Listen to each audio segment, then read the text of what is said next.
Bom dia, pessoal.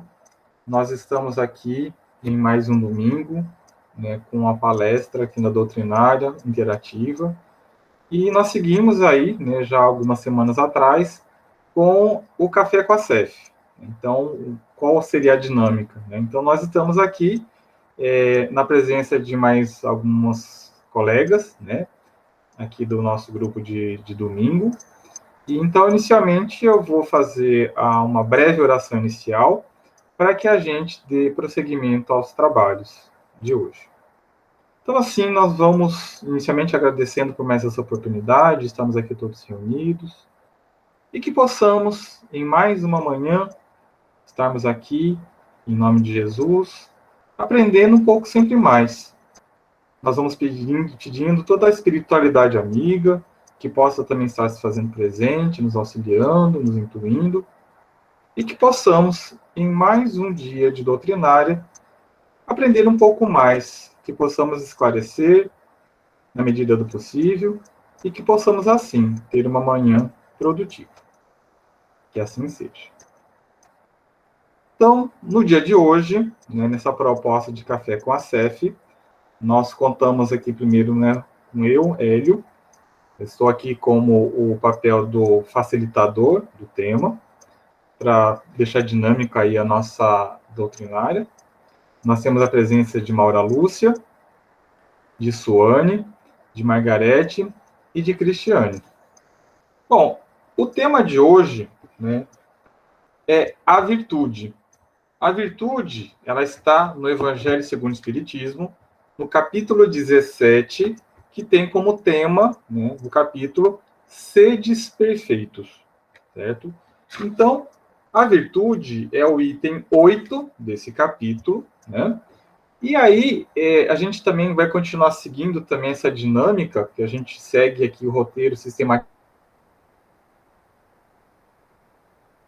Fazemos aqui algumas questões, e vou colocar aqui algumas questões, e aqui as nossas convidadas, né, as participantes, elas vão aqui interagir com a gente, para que a gente consiga, então, facilitar o nosso tema. A primeira questão que a gente coloca é como podemos definir a virtude. Aí eu gostaria aí de quem se sentir à vontade e que possa, então, responder essa questão. Como podemos definir a virtude?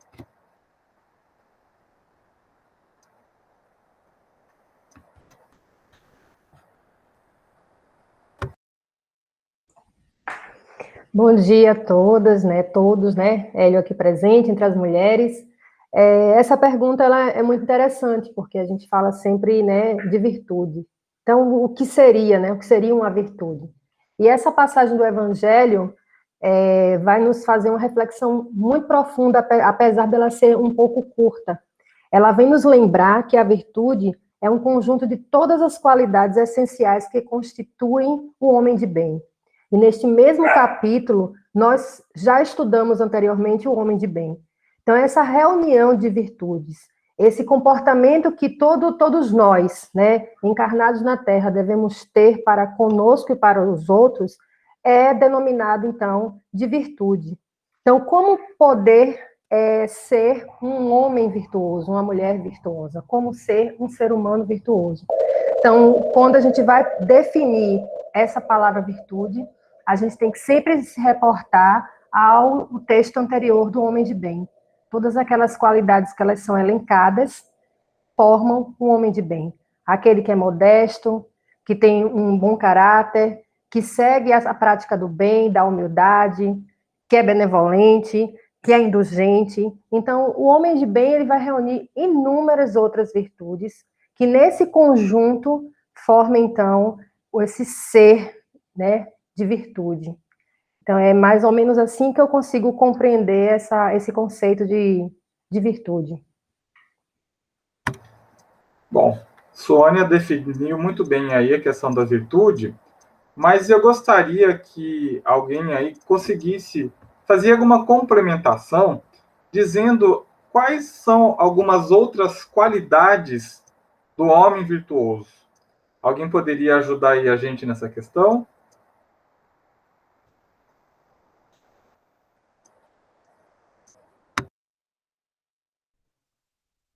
Bom dia a todos os amigos aqui presentes. Eu gostaria só de fazer uma complementação com relação à questão, né, desse tema aí tão importante, né? Esse homem de bem, né, segundo o Evangelho, né, é aquele que pratica a lei da justiça, né? O homem de bem é aquele que está compenetrado com o amor, que está compenetrado ali em ajudar o próximo, o amor ao próximo, né? Ele faz o bem pelo bem, né? É o que diz o Evangelho, né? Ele respeita o semelhante, ele respeita todos os direitos do seu semelhante, como ele gostaria que o seu fosse respeitado, né? Complementando aí o que Suane falou, né? Eu acho interessante quando o Evangelho ele diz que o homem de bem, o homem virtuoso, ele devolve, né? Ele devolve ao mal com o bem, né? Toma a defesa do fraco contra o forte e sacrifica seu interesse pela justiça. Essa é a complementação que eu gostaria de deixar aí para todos os amigos aí, amigas presentes. E em relação às qualidades, né? Vocês conseguem fazer alguma complementação daquilo que a Suane já tinha falado anteriormente? Margarete ou Maura poderia ajudar a gente nessa questão? Bom dia a todos. Conforme o estudo, o homem de bem, ele é possuidor do sentimento de caridade e de amor ao próximo. Nos últimos tempos, a gente sempre cai no princípio da caridade, né? E toda a vida cristã, ela é voltada realmente à questão da caridade, da gente poder ser um ser caridoso, porque seria, eu acho, que a qualidade suprema do homem de bem, né?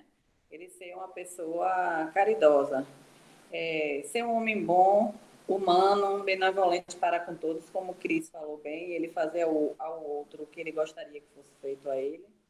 Então, esses sentimentos do bem e de bondade que ele carrega dentro dele é que vai tornar ele um homem virtuoso, né? Um homem de bem. Outra qualidade que o homem de bem não deve nunca se perder é ter fé no futuro e principalmente depositar toda essa fé em Deus, né? Ele ser um homem carregado de muita fé. E a gente sabe que no dia a dia a gente se depara muitas vezes, mesmo a gente que está dentro da doutrina, mesmo a gente que está aqui todo dia, quantas vezes a gente não se vê com a nossa fé enfraquecida? Quantas vezes a gente não, às vezes, titubeia no caminho e fala, meu Deus, eu preciso fortalecer a minha fé. Então, a gente está no caminho, né? Eu acho que a gente estudar e entender essas qualidades é um aspecto primordial para a vida da gente e para a gente poder alimentar essa fé dentro da gente.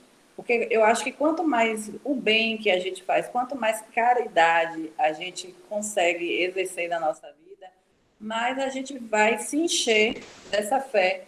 Porque a gente, praticando a caridade, a gente consegue entender a fraqueza do outro e que muitas vezes a gente reclama da vida e a gente tem tudo e não teria por que reclamar. Então, quando a gente se enche dessas qualidades do homem de bem, quando a gente procura se cercar dessas qualidades, quando a gente procura identificar, mas não só identificar, mas principalmente praticá-las, a gente realmente vai mover, né, essa fé que tem dentro da gente, fazer com que as coisas aconteçam e se tornar pessoas melhores, né? Não só para a gente, mas principalmente para o próximo. Eu acho que a gente, por mais que fale aqui o dia todo, a gente não vai esgotar as qualidades de um homem de bem. A gente vai simplesmente falar alguns aspectos em que a gente possa vir a introduzir isso na vida da gente, mas essas qualidades são inesgotáveis, né? Bom, é fato, né? Primeiro que assim, a virtude é um adjetivo. Né? Então isso a gente já chegou num consenso. Eu vou jogar essa questão agora para Maura Lúcia. Maura, o que você acha? Porque assim, será que é correto o homem ele ostentar sua virtude, dizer assim, eu sou virtuoso, eu sou possuidor de todas essas qualidades que foram já apontadas aí, ditas por Margarete, por Suane. O que você acha em relação a isso, Maura? Bem, bom dia, bom domingo. Felicidade plena estar aqui na manhã de hoje com a equipe do domingo. Eu digo que o homem virtuoso, ele não sabe que é. Aquele que sabe que é, que acredita que é virtuoso, que divulga a prática da virtude, ele não é virtuoso. Ele pensa que é. Então, ele necessita trabalhar, fazer o bem, exercitar as qualidades do homem de bem, que é a caridade, que é o amor, que é a fraternidade, que é a beneficência. Ele e Deus. Deus estará vendo todas as atitudes dele. Deus estará presente nele e sabendo de tudo. Não há necessidade nenhuma dele divulgar. E quando ele divulga, quando ele bate no peito e diz, eu faço, eu sou virtuoso. Eu estou fazendo porque eu sou bom e quero que todo mundo veja que eu sou bom. E, às vezes, escondendo um pouquinho a prática, mas deixando um pedacinho fora para que seja visto. Aí, ele não é virtuoso. Ele pode ter na vida social, ser muito bem visto pelas práticas caridosas que ele faz, mas para Deus, para a lei, não funciona. É isso, amigo irmão Hélio. Bom, seguindo também, né, essa reflexão aí que Mauro nos trouxe, de que realmente a virtude ela não deve ser divulgada, realmente. A pessoa ela tem que realmente carregar, né, todas essas virtudes, esses adjetivos, mas a gente não deve divulgar, né, lógico.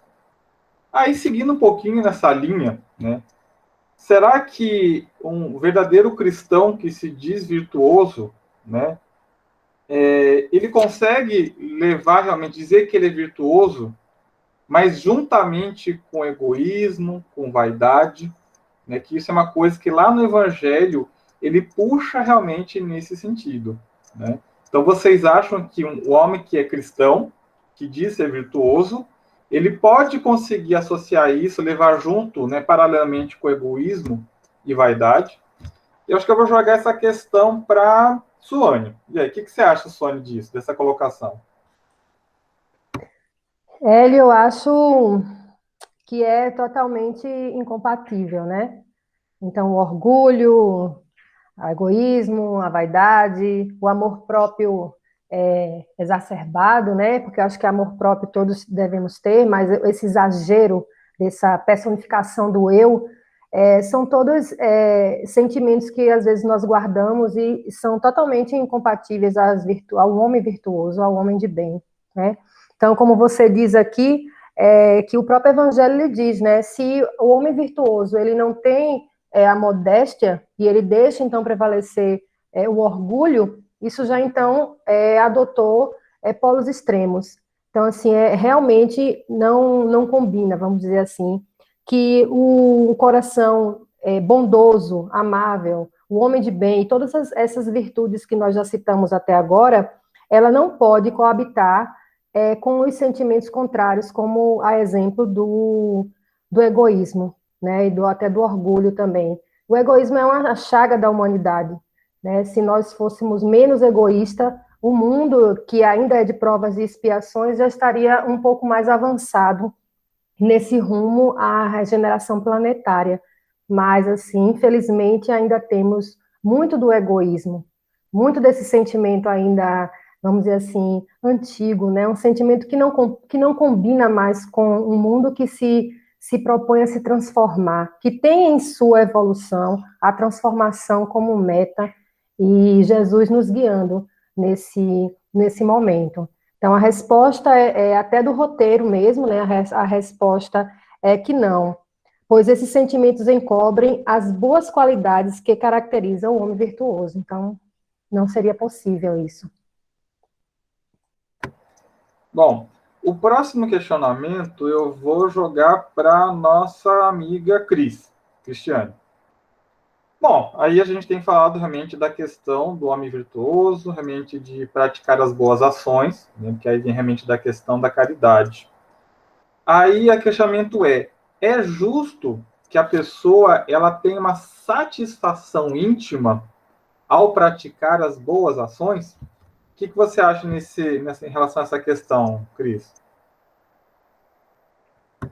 Bom, meus amigos, com relação a essa satisfação íntima, né, do homem de bem aí, do homem virtuoso, ele pode até, na verdade, ter uma satisfação em ter ajudado o próximo, em não ter julgado o próximo, em ter agido conforme a lei de Deus.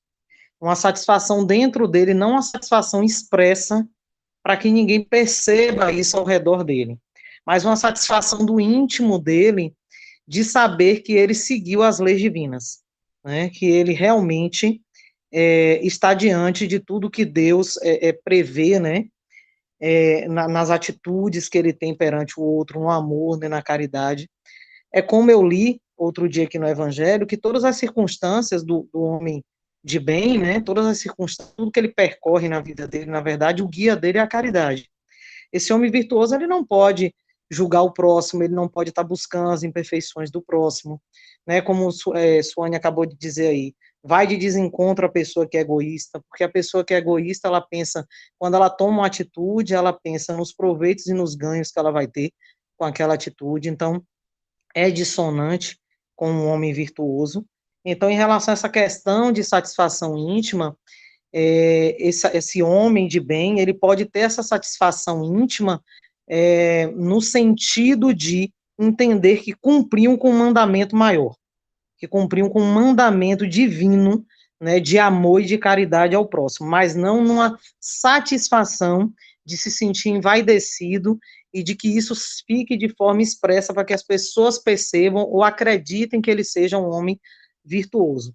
Muito pelo contrário, o que eu entendo que ele pode ter uma satisfação íntima é exatamente o que eu acabei de dizer, de saber que está cumprindo com o mandamento divino, né, que está dentro das leis divinas e que o que ele está fazendo o satisfaz porque ele sabe que está agradando a Deus, né? Muito bem, tá? A próxima questão aqui do nosso roteiro, eu vou direcionar para a Margarete, tá? Margarete, você considera que a cultura é fonte de virtude? O que você pode dizer em relação a esse ponto? Quando eu me deparei com esse questionamento, eu quis interpretar de que cultura, né? Porque a gente fala, a gente está falando de virtude e muitas pessoas são pessoas cultas, né? Que têm um certo conhecimento, que outros até são escritores. Eu levei para esse lado.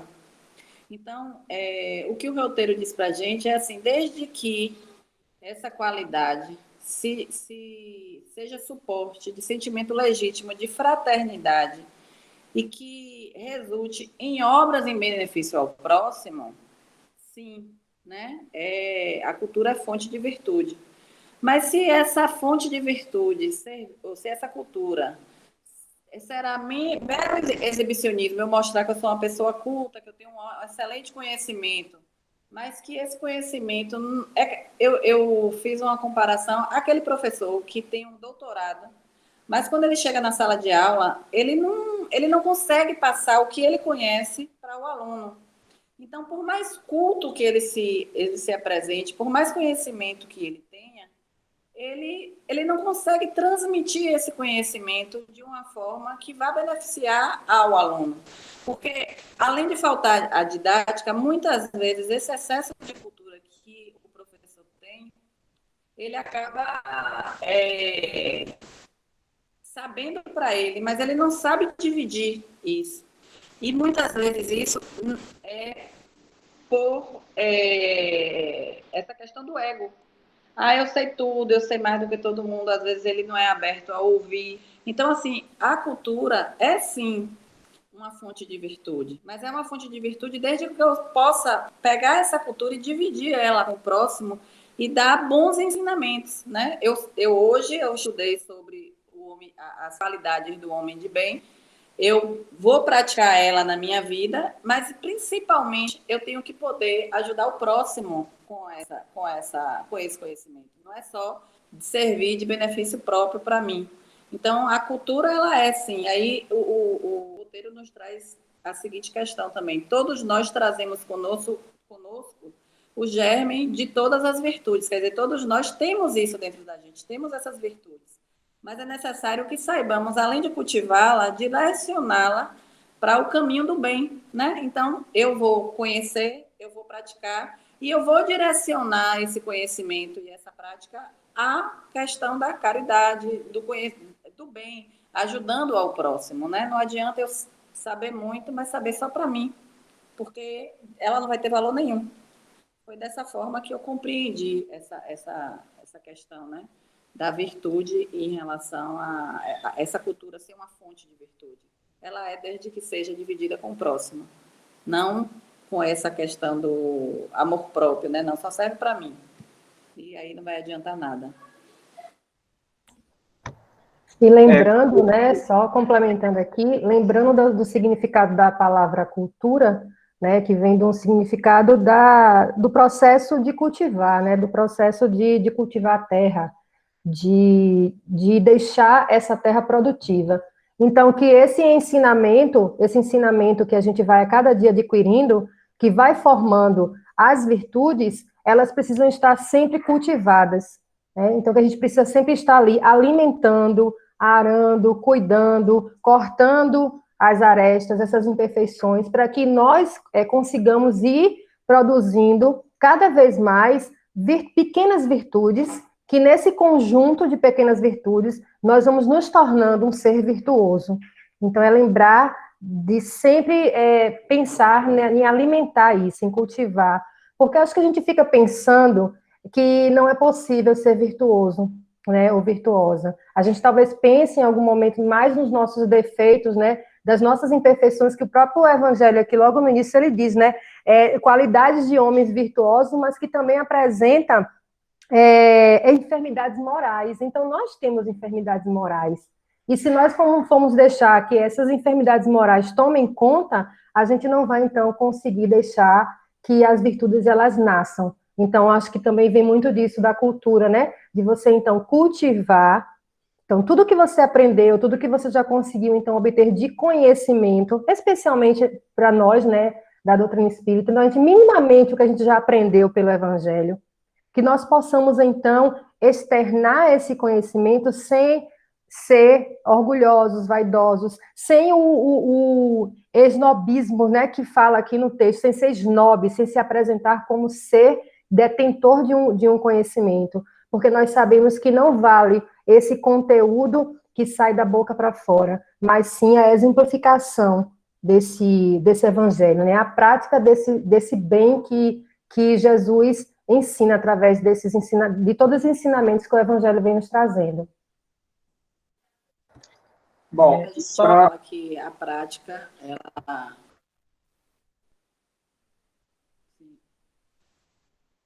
Quando a gente fala que a prática, o exemplo, ela edifica mais do que a palavra, né? Ele é muito mais forte, é a mesma coisa.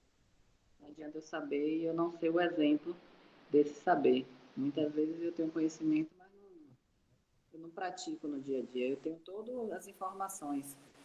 E eu acho que o que vale é isso, você saber usar essas informações e saber passar essas informações. Não é só ficar ali nesse terreno do saber. Eu conheço muito da doutrina, eu sei muito da doutrina, mas o que é que eu faço? Em que é que eu trago isso para a minha vida? Em que eu procuro no dia a dia identificar na minha rotina essas virtudes, me afastando desses sentimentos de ódio, de rancor, coisas negativas que vão me distanciar desse ser virtuoso. Então, o importante não é só conhecer, o importante é você praticar e você ser o exemplo mesmo, né? Não por vaidade, mas para que as pessoas compreendam que o caminho é esse, que é o exemplo de Jesus, né? Se a gente for parar para pensar. Bom, e para finalizar com chave de ouro, embora na fala de Sônia ela dê um spoiler, né? Eu vou fazer esse questionamento para nossa amiga Maura Lúcia, tá? Maura, qual é o tipo mais perfeito que Deus tem oferecido ao homem para lhe servir de guia e modelo de virtude, Maura? Jesus Cristo. Jesus Cristo é o nosso modelo. Devemos aprender todo dia com Ele. E para que fique fácil esse aprendizado, em todo momento da nossa vida, momento decisivo, momento importante, em todos os momentos, enfim, vamos olhar os exemplos que Jesus deixou e perguntar: o que Jesus faria no meu lugar agora? Bem, tive uma boa ação, fiz algo que me deixou intimamente feliz, mas a felicidade que sinto seria semelhante à felicidade que Jesus sente quando socorre a cada um de nós, quando se manifesta em cada um de nós. Seria como Jesus, no momento que ele curava na multidão, no momento que aquela mulher que tinha um fluxo de sangue foi curada, no momento que ele, no meio da multidão, as pessoas o tocavam e ele sentia que dele saía virtude. Bem, o que sinto? Sinto algo bem íntimo, bem tranquilo. Sou grata a Deus porque me permitiu que eu pudesse estar ali naquela hora, naquele momento, e agir daquela forma, praticando algum tipo de virtude. Bem, seguir o modelo único, Jesus Cristo. Sempre, sempre e sempre. Bom, pessoal, nós já estamos atingindo o nosso tempo, né, estabelecido aqui, porque a gente não pode... Na verdade, assim, não é recomendável que a gente se estenda muito, né, nossas doutrinárias, mas de acordo com o que foi levantado aqui, né, com a colaboração aqui de Maura, de Cris, de Suane e de Margarete, então a gente realmente procurou trazer o tema realmente, né, de uma forma mais dinâmica, né? Então eu espero que todos tenham aí realmente assimilado, né, e com esclarecimentos realmente de que a gente consiga colocar isso, aplicar em nossas vidas. Então, assim, a gente sabe, tanto é que o título, né, do capítulo é Seres Perfeitos. Primeiro que realmente perfeito aqui nessa encarnação ninguém vai ser, mas a gente vai realmente passo a passo, vendo realmente questões de como a gente pode se melhorar, né? E aí realmente hoje com esse tópico de virtude, né, como a gente foi discutido aí, que a gente consiga refletir, né, e dia a dia tentar colocar e aplicar em nossas vidas, tá? Bom, então assim, para encerrar, nós faremos uma prece de encerramento e que nós vamos novamente agradecendo por essa oportunidade de estarmos aqui todos reunidos neste momento de esclarecimento e de aprendizagem. Que os lares de cada um de nós neste momento possam estar sendo direcionados pela toda a equipe do plano espiritual, todas as energias que, se for necessário, energias de um passe, né, possamos aqui melhorar sempre mais. E assim, nós vamos pedindo licença e encerrar os trabalhos desta manhã. Que assim seja. Então, assim, desejo um ótimo domingo a todos e a todos. Fiquem em paz e até o nosso próximo encontro de Café com a CEF. Tchau, tchau.